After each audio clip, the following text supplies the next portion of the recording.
যেই সূরা শত্রুকে অন্ধ করে দেয়। কি করে দেয়?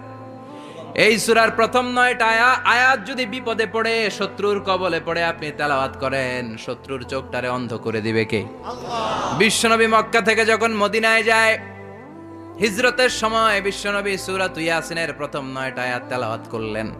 তেলাওয়াত করে আল্লাহর নাম নিয়ে ঘর থেকে বের হলেন। আশেপাশে কাফেররা ঘুরে কিন্তু বিশ্বনবীরে দেখে না, সবাই খেলে এরকম এরকম করে, ডানে বায়ে হাতায় বিশ্বনবীর সামনে দিয়ে যায়, কিন্তু কাফেরদের চোখ অন্ধ করে দিয়েছে কে? আল্লাহ। এজন্য কোরআন তেলাওয়াত করলে কাফেরদের চোখকে অন্ধ বানায় দেয় কে? আল্লাহ। এজন্য সূরার একটা নাম হচ্ছে সূরাতুল মুইম্মা। কি নাম? অন্ধ করে দেয়। তাফসিরে কুরতুবির মুসান্নিফ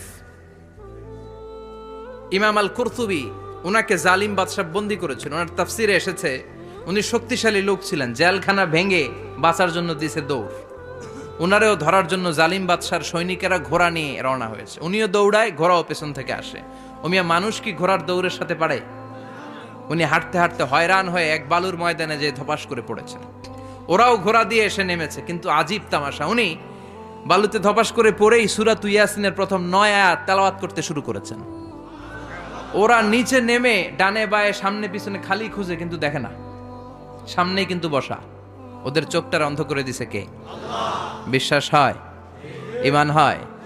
এজন্য বিপদে পড়লে সূরাত ইয়াসিনের প্রথম 9 আয়াত পড়তে রাজি আছেন? আল্লাহ তুমি তৌফিক দাও।